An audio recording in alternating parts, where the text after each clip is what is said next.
তো লাইবাপুর বিয়ের ব্লগটা নিয়েও কিন্তু চলে আসলাম। আজকের ব্লগে দেখাবো ওই দিন লাইবাপুর বিয়েতে গিয়ে আমরা কি কি করেছিলাম। তো চলেন কথা না বাড়িয়ে আজকের ব্লগটি শুরু করা যাক। ওই দিন লাইবাপুর বিয়েতে যাওয়ার জন্য আমি এই গোল্ডেন শাড়িটা পরেছিলাম আর আমার চাচি আমাকে টিকলিটা সেট করে দিচ্ছিল। আর এই শাড়িটা পরার পেছনে ছোট্ট একটা স্টোরি আছে যেটা রেডি হতে হতে আমি আপনাদের সাথে শেয়ার করছি। আর এই স্টোরিটা হলো, এই শাড়িটা মেনলি আমি আগের বছর ঈদে বানিয়েছিলাম, অলমোস্ট 1 বছরের কাছাকাছি হয়ে যাবে। আর শাড়িটা আমার একদিনও পরা হয়নি। আর আমি যখন বানিয়েছিলাম আমার জাস্ট ইচ্ছে করছিল যে একটা গোল্ডেন শাড়ি আমি কাস্টমাইজ করে বানাবো, অ্যান্ড জাস্ট আমি বানিয়ে ফেলেছিলাম। তো এই শাড়িটা এভাবেই পরেছিল। অ্যান্ড তন্দ্রাপু আর লাইবাপু যখনই আমাদের বাসায় আসতো আমি সবসময় বলতাম আমি একটা শাড়ি বানিয়েছি, তোমাদের কারো যদি নেক্সট বিয়ে হয় তাহলে আমি এই শাড়িটাই পরবো। আর আনফর্চুনেটলি লাইবাপুরই বিয়েটা হয়ে গেল। তো লাইবাপুর বিয়েতেই পরা হলো। মেনলি প্ল্যান ছিল যে কোনো দুইজনের একজনের বিয়েতেই আমি পরবো, কারণ শাড়ি আমি সবসময় পরি না। আমার ক্লোজ কারো বিয়ে হলেই সেক্ষেত্রে আমি শাড়ি পরি। তো লাইবাপুর বিয়েতেই পরা হয়ে গেল শাড়িটা। তো এখানে আমি অর্নামেন্টস সবকিছুই পরে নিচ্ছিলাম। এদিকে আমি একটা হাতের রিংও পরে নিলাম। আর এখন আমি একটু পারফিউম ইউজ করব। আর পারফিউম যেহেতু আমার অনেক পছন্দ, পারফিউম ছাড়া আমার একদমই চলে না। আমি যে কোনো জায়গায় যাওয়ার আগে পারফিউম ইউজ করি বা বডি স্প্রে একটা না একটা আমি ইউজ করি, মাস্ট। তো এখানে প্রপার রেডি হয়ে আমি একটা ভিডিও করে নিলাম। আর এই ফার্স্ট টাইম আমি একদম প্রপার গোল্ডেন একটা শাড়ি পরেছি। আমার ব্লাউজটাও গোল্ডেন ছিল অ্যান্ড শাড়িটাও। তো রেডি হওয়ার পর ডিরেক্ট আমরা সেন্টারে চলে গিয়েছিলাম। অ্যান্ড আসার তেমন কোনো ক্লিপ নেইনি। সেন্টারে গিয়ে আমি আবার ব্লগ করা স্টার্ট করেছি। তো এই টেবিলটাতে আমরা বসেছিলাম। আর আমার দুই ভাইও আজকে ম্যাচিং ম্যাচিং পরে এসেছিল। তো আব্বু আর আমার দুই ভাই বসেছিল আর আমরা একটু পরই বসবো। তো সবাই যখন আমরা বসে পড়েছিলাম তখন আমি একটা ভিডিও করে নিয়েছিলাম সবার। আর আম্মু আমার ভাইকে খাইয়ে দেয় আর অনয়কে নিয়ে গেলে আব্বু অনয়কে খাইয়ে দেয়, তাই দুইজন ওইভাবেই বসে। তো এখানে সবাই বসেছিল, আমি আমার বোনকেও একটু ভিডিও করলাম। তো আমার বোন ভিডিও দেখে হাসছিল। এখানে আমি আমার নিজেরও একটু ভিডিও করে নিচ্ছিলাম। একটু পরই কিন্তু খাবার দাওয়া স্টার্ট হয়ে যাবে। তো খাবার টাবার দেওয়া কিন্তু অলরেডি স্টার্টও হয়ে গিয়েছিল। তো ফার্স্টে আমি আমার প্লেটটা একটু টিস্যু দিয়ে ক্লিন করে নিচ্ছিলাম, যেহেতু প্লেটটা ওয়াশ করাই ছিল, জাস্ট এখন ক্লিন করে নিচ্ছিলাম। আর প্রথমেই দেওয়া হয়েছিল রুটির সাথে খাওয়ার জন্য সবজি ছিল, দেন একটা মুরগি ভুনা ছিল, মুরগির আর কি ঝাল ভুনা বলতে পারেন। তো ফার্স্টে আমি একটু করে সবজি নিয়ে নিয়েছিলাম অ্যান্ড এখন রুটিটা দিয়ে সবজিটা ট্রাই করছি। আর আমার কাছে খুবই ভালো লেগেছিল। তো এখানে আমি মজা করে খাচ্ছিলাম আর ভিডিও করছিলাম। দেন এখন আমি একটু মুরগিটা দিয়ে ট্রাই করব। আর মুরগিটা একদম ঝাল ঝাল করে রান্না করা হয়েছিল রুটির সাথে খাওয়ার জন্য। তো এখানে আমি একটু মুরগিটা দিয়েও ট্রাই করলাম। আমার কাছে মুরগিটাও বেশ ভালো লেগেছিল। আর রুটিগুলো বেশ মোটা ছিল, তাই আমার একটা খাওয়ার পর পেট একদম ভরে গিয়েছিল। আমি রুটি একটাই খেয়েছিলাম, কারণ একটার বেশি আমার পক্ষে খাওয়া সম্ভব না। একটা যখন আমি রুটি খেয়েছিলাম এরপর আমি ঠিক মতো বাকি আইটেমও খেতে পারিনি। তো এখানে আমার বোন যখন খাচ্ছিল আমি আমার বোনকেও একটু ভিডিও করছিলাম। আর বিয়ে বাড়িতে খাওয়ার সময় সবাইকে 2টা করে গ্লাস দেওয়া হয়, একটা থাকে পানির জন্য আর একটা থাকে বোরহানির জন্য। আমি যেহেতু বোরহানি খাই না অ্যান্ড আমি ভিডিও করি খাওয়ার সময়, সেক্ষেত্রে দেখা যায় আমি একটা দিয়ে পানি খাই অ্যান্ড আরেকটা গ্লাস আমার ভিডিওর জন্য ইউজ করা হয়।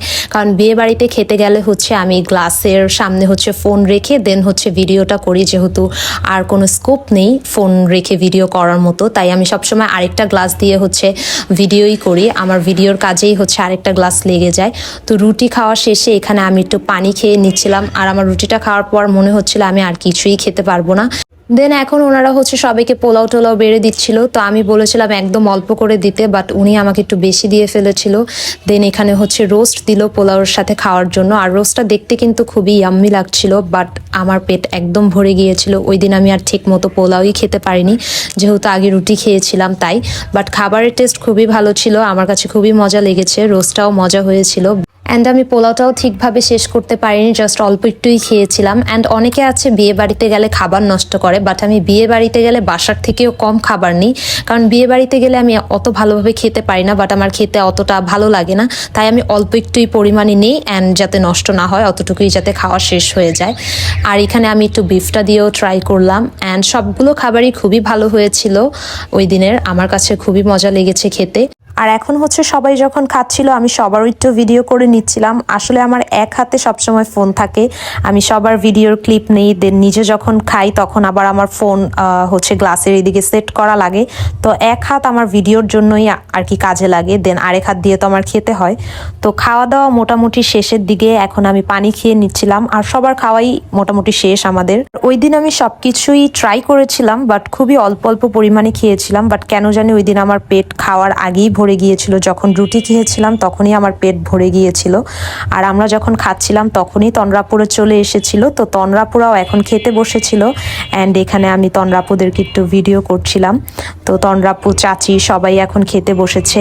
আর এখানে আমাদের ফারজান আপুও চলে এসেছিল, তো ফারজান আপুর সাথে দেখা করলাম, দেন চলে গেলাম হচ্ছে লায়ব আপুকে দেখতে। আর এসেই দেখি লায়ব আপুর এখানে ফটোশুট হচ্ছিল। আর লায়ব আপুকে কিন্তু ওই দিনও খুবই সুন্দর লাগছিল। তো এখানে সুন্দর সুন্দর করে লায়ব আপুর ভিডিও করা হচ্ছিল অ্যান্ড ছবি তোলা হচ্ছিল, পাশাপাশি আমিও ব্লগের জন্য কিছু ক্লিপ নিয়ে রেখেছিলাম। দেন আব্বু আমার দুই ভাইয়ের সাথে চলে গিয়েছিল স্টেজে ছবি তুলতে অ্যান্ড ভিডিও করতে। তো এখানে আম্মুও চলে গিয়েছিল ছবি তুলতে, তো আমার বোন হচ্ছে ছবি তুলে দিচ্ছিল অ্যান্ড আমি ভিডিও করছিলাম। আর এখানে আমরা সবাই মিলে একটা ফ্যামিলি ফটো তুলে নিচ্ছিলাম, আর এই ভিডিওটা আমাকে যারা করে দিয়েছিল। আর এখানে আমি সিঙ্গেল কিছু ছবি তুলে নিচ্ছিলাম স্টেজে, অ্যান্ড আমার বোন আমাকে এই ভিডিওটাও করে দিয়েছিল অ্যান্ড কিছু ছবিও তুলে দিয়েছিল। তারপর আমি, আমার বোন, লায়বা আপু, ঝিমু আপু, তনরাপু সবাই মিলে হচ্ছে গ্রুপ ফটো তুলছিলাম। তো এখানে আমাদের কিছু ভিডিও করা হচ্ছিল। আমার ফোন দিয়ে এই ভিডিওগুলো আমাকে অনেক কষ্ট করে ফারজান আপু করে দিয়েছিল। আসলে বিয়েতে গেলে সবাই আমাকে অনেক বেশি হেল্প করে ভিডিও অ্যান্ড পিকচার্স নিতে, তো সবাইকে অনেক বেশি থ্যাঙ্কস যারা যারা আমাকে হেল্প করে ভিডিও করে দেওয়ার জন্য। আর ফারজান আপু অনেক কষ্ট করে এই ভিডিওগুলো করছিল, যেহেতু ক্যামেরাম্যান অলরেডি আমাদের ভিডিওর ক্লিপ নিচ্ছিল অ্যান্ড ছবি তুলছিল। অ্যান্ড যেহেতু ক্যামেরাম্যান যখন ভিডিও করে সামনে গিয়ে ভালোভাবে ভিডিও নেওয়া যায় না, তাই ফারজান আপুর অনেক কষ্ট হয়েছিল। আর এখানে সবাই দাঁড়িয়ে দাঁড়িয়ে কথা বলছিলাম অ্যান্ড ভাবিও আমাদের সাথে জয়েন করলো, তো সবাই মিলে এখন আমরা আড্ডা দিচ্ছিলাম। আর ওই দিন ভাবির সাথে আমার শাড়ির কালার ম্যাচ হয়ে গিয়েছিল, দুইজনেরটাই গোল্ডেন ছিল, তাই আমি ভাবির সাথেও একটা ভিডিও করে নিলাম। দেন আমি, তনরাপু, ফারজান আপু আর আমার বোন চারজন মিলেও একটা গ্রুপ ভিডিও করে নিলাম। তো এখানে আমি আমার ফুপ্পিদেরও একটু ভিডিও করছিলাম। আর একজন ফুপ্পি হচ্ছে বাহিরে থাকে, তো ফুপ্পি এসে আমাকে বলছিল আমি সবসময় তোমার ব্লগ দেখি, আমার ভালো লাগে। তো সামনে যাকে দেখতে পাচ্ছেন এই ফুপ্পিটাই বাহিরে থাকে অ্যান্ড ফুপ্পি সবসময় আমার ব্লগ দেখে অনেক আগের থেকেই। তো আমি একটু দুইজনকেও ভিডিও করে নিচ্ছিলাম। আর বিয়েতে আসলে সবার সাথে দেখা হয়, ভালোই লাগে। আর এখানে হচ্ছে আশিক ভাইয়ারাও চলে এসেছিল অ্যান্ড আশিক ভাইয়া যখন এসেছিল তখন তেমন কোনো ক্লিপ নিতে পারিনি, কারণ ভিডিও করা অনেক টাফ হয়ে গিয়েছিল, যেহেতু আশেপাশে অনেক মানুষ ছিল অ্যান্ড ভিড় ছিল। তো আশিক ভাইয়া আসার পর আশিক ভাইয়ার কিছু সিঙ্গেল ফটোশ্যুট হচ্ছিল, যেহেতু একটু পরই লায়ব আপু এন্ট্রি নিচ্ছিল।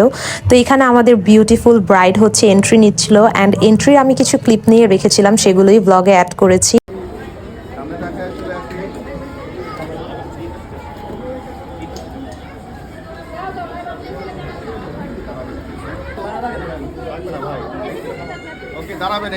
এখানে আশিক ভাইয়া হচ্ছে লায়ব আপুকে স্টেজে নিয়ে যাচ্ছিল।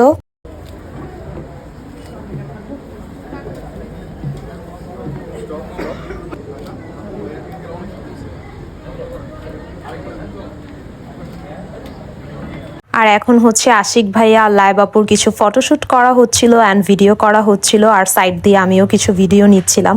যেহেতু ক্যামেরাম্যান অলরেডি ভিডিও করছিল, আমি যতটুকু পেরেছি ভিডিও করার ট্রাই করেছি অ্যান্ড দুইজনকে খুবই সুন্দর লাগছিল। অ্যান্ড ভিডিওর পাশাপাশি আমি দুইজনের কিছু ছবিও তুলে রেখেছিলাম।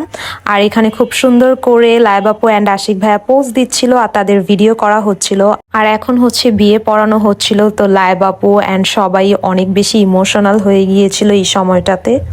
কবুল করিলাম।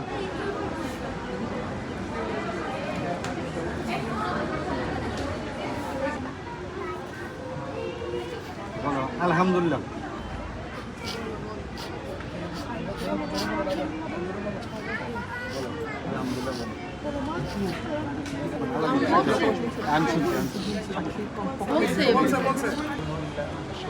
বিসমিল্লাহির রহমানির রহিম। আলহামদুলিল্লাহ, কবুল করিলাম। আলহামদুলিল্লাহ, কবুল করিলাম।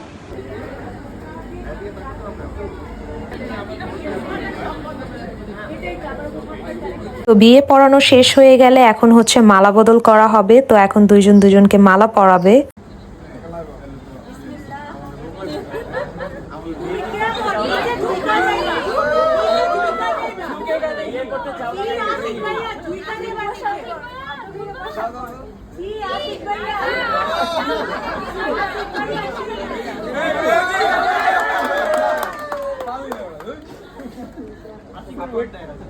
ওকে আপু আপু এবার ভাইয়া পড়ায় দেন ভাইয়া একটু সরে যেতে হবে হাত সরাতে হবে ভাইয়া এখন কিন্তু ওর বউ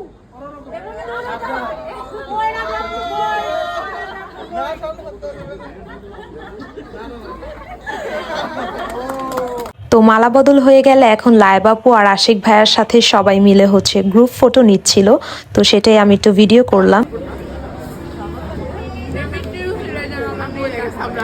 তো এখানে আমি, আমার বোন, ফারজান আপু, তনরাপু সবাই মিলে বসে বসে আড্ডা দিচ্ছিলাম। আর আমরা লাইবাপুর বিদায়ের জন্য ওয়েট করছিলাম, বাট হয়তো বিদায় দিতে দিতে আর একটু লেট হয়ে যাবে, এখনই অলমোস্ট অনেক লেট হয়ে গিয়েছিল। তাই আমরা লাইবাপুকে বলে লাইবাপুর থেকে বিদায় নিয়েই চলে যাচ্ছিলাম। আর আজকের ব্লগটি এ পর্যন্তই ছিল, আশা করি ব্লগটি আপনাদের কাছে ভালো লাগবে। আল্লাহ হাফেজ সবাইকে।